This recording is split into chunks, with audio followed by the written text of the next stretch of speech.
табиғат, осы бір жүрекке жылы, көңілге қонымды естілетін салиқалы сөзде қаншама терең мағына, ұлағаты мол ұғым, тұжырымы терең ой жатыр десеңізші. Ал адам үшін табиғат ең қасиетті де қастерлі ұғым. Ауа, жер, су бұл адам баласының ұрпағынан ұрпағына мұра болып келе жатқан мол қазына. Сондықтан өзін және болашағын ойлаған әрбір адам туған жерді, оның қоғалы көлдерін, құм суларын, қоғалы көлдерін қорғаса екен. Балыққа су, құсқа ауа, жануарға орман керек.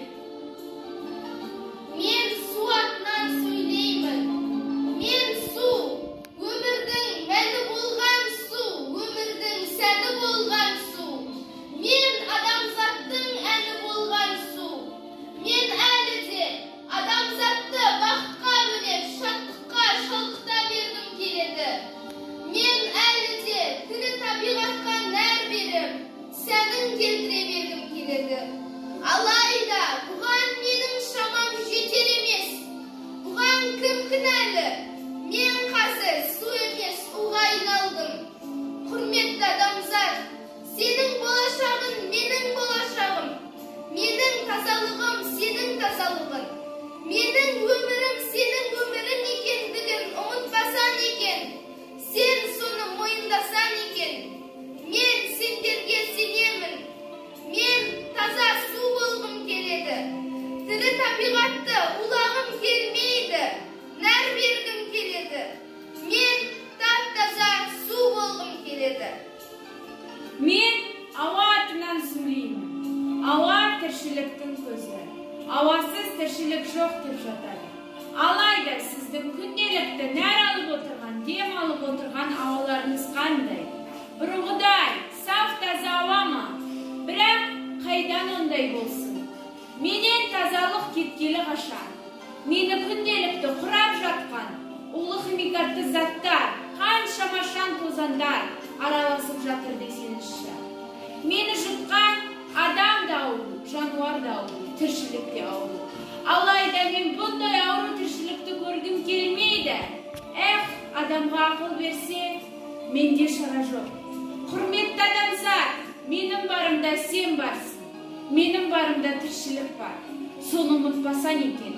Мен жер бетінде алғаш жаралғандай саф таза ауа болғым келеді. Ардақты да құрметті адамзат, жер деген ерекше ғаламат кез емес па?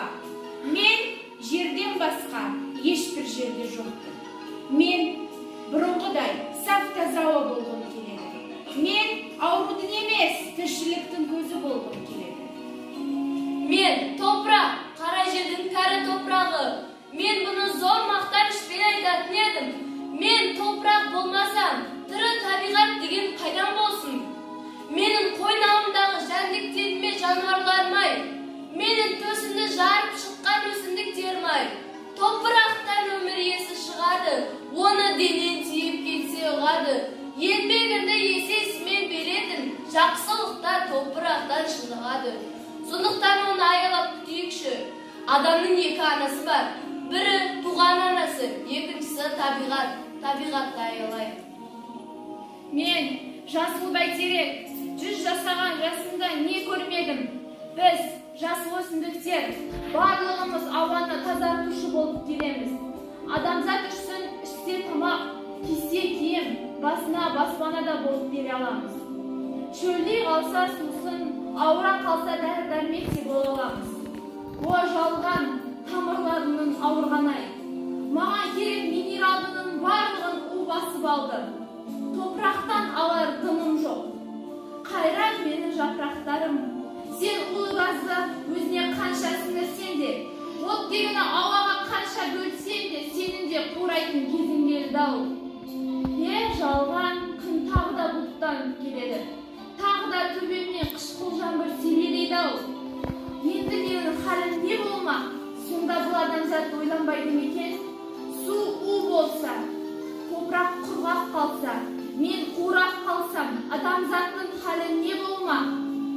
Бірақ адамзатты барлығынан да ерекше ақыл есі қылып жаратты емес пе? Бір мәнісі болар, өлмеспіз, өлтірмес.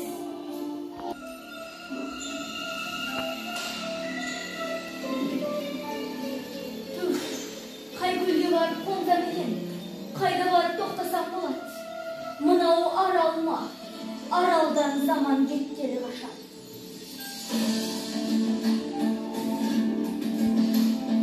Мынау Каспий ғой деймін. Жоқ, қона алмаймын. Бетім мұнай басып кеткен. Мынау балқаш па? Бұның да суы таза емес. Түбіне қорғасын тынып қалған. Не де болса, қорғалжынға тартайын. Ол қорық қой, онда маған қауіп жоқ.